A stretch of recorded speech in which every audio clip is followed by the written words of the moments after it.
Well, hey everyone, thanks for joining our legislative kickoff video. I'm Norman Woods, And I'm Debbie Pease. and we just have a few things to share with you here today. We're going to start out talking briefly about the governor's State of the State address. Then we'll go into a few of the bills that we see coming up this year, then our legislative summit, and then just a few follow-up items as we close. So first, let's just take a brief overview of the governor's State of the State address. As I was listening to it, the two things that stood out to me were the importance of families to the governor and the importance of economic growth. Those were kind of the two themes that stood out to me. And one of my favorite quotes was, it was towards the end of her address, and she says that for her, strengthening families, no matter what they look like, is a key element to every decision I make as governor, and I'm committed to keeping family at the center of my policy decisions. The family is a cradle of civil society. Strong families create strong communities, and strong communities will provide the strongest state in the nation. This session, I hope you will all join me in standing up for families. Last year, we found so many ways to work together to maintain the freedoms of our people, to promote our outdoor heritage, and to rein in the endless expansion of government into our daily lives. This year, it is my hope that we'll find even more opportunities to work together, advancing common sense solutions to the problems we can solve on behalf of the people of this great state. So that was kind of one of my favorite sections of her address. And again, the two themes that stood out to me were family and economic growth.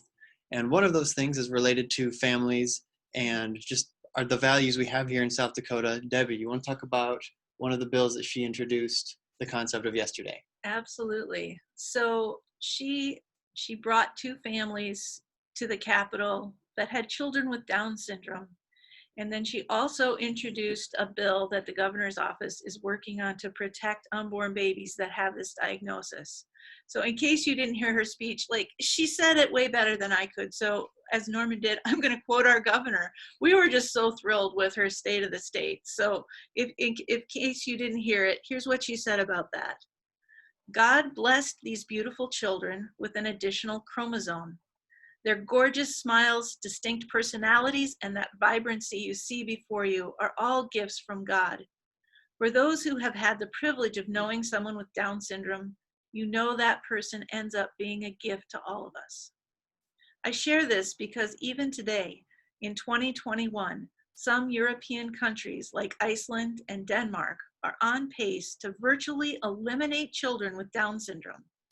They do this one way and one way only, through abortion. As actress Patricia Heaton points out, Iceland is simply killing everyone that has it.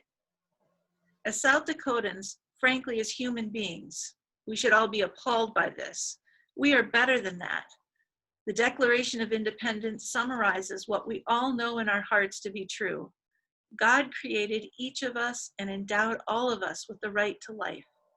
This is true for everyone, including those with an extra chromosome. I look forward to the day when the Supreme Court recognizes that all preborn children inherently possess this right to life too. Until that time comes, I'm asking the South Dakota legislature to pass a law that bans the abortion of a preborn child, just because that child is diagnosed with Down syndrome.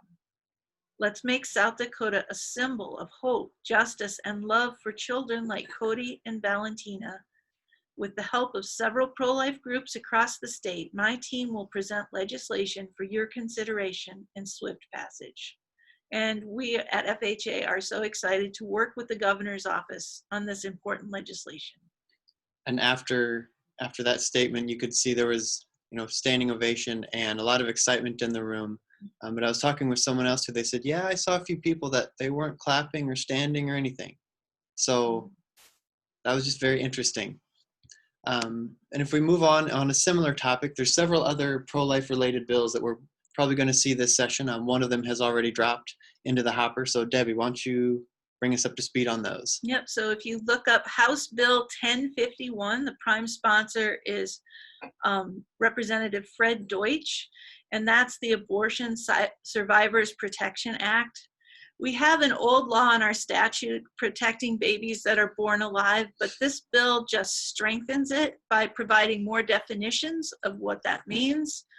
It provides penalties, civil penalties against anyone who would break this law, and it provides protection for those who would report that the law has been violated. So it's not like we expect to see a lot of this happening in South Dakota, but we want this law in the book in case it ever does. Gotcha. And then perinatal hospice is one more issue that we're probably going to be seeing come this year, right, as well? That's right. We just got our sponsors for the perinatal hospice bill. It's Senator Jessica Castleberry, who's been in the legislature. It's their second term, I believe. And then Representative Bethany Soy, who's a freshman. So we've locked them in. They're excited to bring this bill. It will just mean that when a woman is given a diagnosis that there's something seriously wrong with her baby, a fetal lethal anomaly, that she will at the same time be given information and resources where she can get help and support. Our bill is modeled after what Indiana has. If you look up perinatal hospice in Indiana, they have a great website. They have a brochure. We'll be able to use a lot of what they've used. And it's just to provide resources and information. Just information from others. Yeah. So then the next one we'd like to talk to you guys about is actually a topic that we saw last year as well, and that's the topic of commercial surrogacy. Basically the idea that a brokerage here in the state will connect a lady who is willing to carry a child to term, give the child up, with a couple, or sometimes just an individual, who want to raise the child.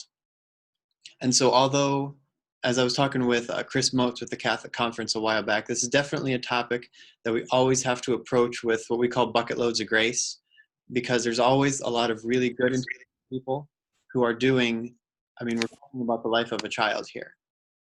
The problem is with a lot of the legalities of it, with the contracts that are involved, with the court orders that are involved, there's just a lot of room for harm. And we've already seen it in some of the mothers here in South Dakota. And it essentially puts the mother and the child in a place where they've been commodified because of the way that these contracts are written and because of the way they're often treated. And so we expect to see one or two, we don't know exactly how many yet, bills on commercial surrogacy this year. We may see some trying to establish the industry. We may see some trying to limit the industry. But that's a topic that we definitely expect to come up this year. And it's one that we will definitely be taking a look at again and taking a pretty strong stand on, because anytime a mother or a child is being essentially commodified, then we really need to take a pretty hard look, because essentially the life of that child is determined simply by a contract. Now in adoption, it's always best interest of the child is the only thing that controls.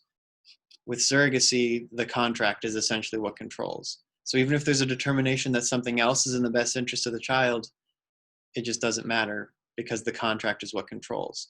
And that's what really gives us a lot of concern for what's going on. So that's something else you'll be hearing from us as things go forward, as we expect to see one or maybe two, but the bills will definitely be popping up this session. Yeah, and you're going to provide some information, correct? Mm-hmm. So you really, if you haven't looked into this issue before, we really encourage you to start doing some background information now. There's some great websites that Norman can share with you. Yep, we can do a follow-up email. And last year, actually, in committee, we had a lady from Hot Springs come up and just explain her story and how the way that the contracts were written and how those intended parents treated her. I think after hearing her testimony, you'll see why we really have concerns with this industry. We can include that in a follow-up email to everybody. Her name is Kelly Martinez, and she's from Hot Springs. And then, are there any other pieces of legislation that we want to talk about here? I think everything else is still in kind of the idea phase of, hey, this will maybe come. So definitely stay in touch, and we'll be letting you guys know what else comes. So the next we'll be having our legislative summit again this year, February 11. So our FHA Action Day at the Capitol, February 11. It's a Thursday. We'll be sending out details in the email as well.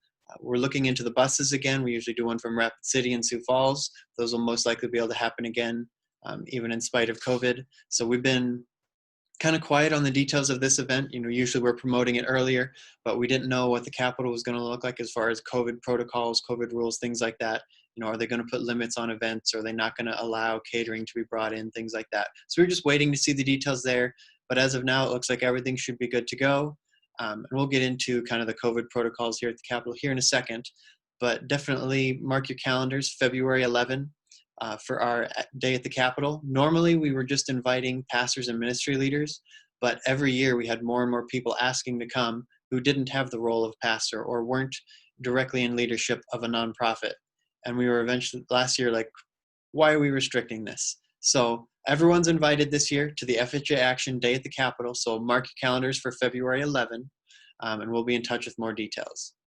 So then, Debbie, you want to briefly touch on like the COVID rules and security and stuff here at the Capitol? Yeah, so as of last year, you were used to going through the security line. That's still basically the same. They just have like, they're checking everybody's temperature before you go through. It's really fast. It's you put your face up to a screen and it says, okay, you're good, and you just go through.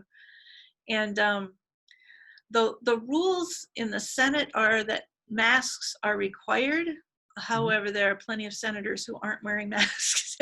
And the House is encouraging masks. And there are some that wear masks. Most of them don't. It's really pretty relaxed around the Capitol. If you're walking in the halls, you don't have to wear masks. If you go to a Senate hearing or the Senate gallery, you really should wear your mask. But yeah, it's not too bad. And my feeling is it's probably going to relax more as the session goes on. Gotcha. So if you come to the Capitol, definitely throw a mask in your pocket, maybe a little bit of hand sanitizer in your other pocket, but it's not really restricted here at the Capitol as far as COVID protocols. So then we'll close here with just a reminder of going to the FHA Action website. We'll be posting all of the bills we take a look at there, as well as videos like this. And then every week we'll be doing our little 2-minute recap video, and those will be posted on the website and Facebook and YouTube and things like that as well. But the FHA Action website will have all of the details for the February 11 event here soon. And as we take positions on more bills, those will be posted as well on the legislative radar. And then with our legislative radar, as always, we have an engine in there that you can plug in your information and it'll connect you to your representative and senator. So if there's a bill heading to the House floor, you don't need to worry about doing the research of who you have to email. Our system will do that for you, and you can just, it'll tell you who you're sending to, and you can just write your email directly to them right from our website. So again, FHAAction.org for all of our legislative radar, all the bills we're following, the summit, and all the different videos like this that we'll be posting. And we'll be sending a follow-up email after this event with a few of the links and stuff that we've mentioned, as well as links to our website and things like that. So thank you for joining us, everybody, and we'll go ahead and sign off. See you next week.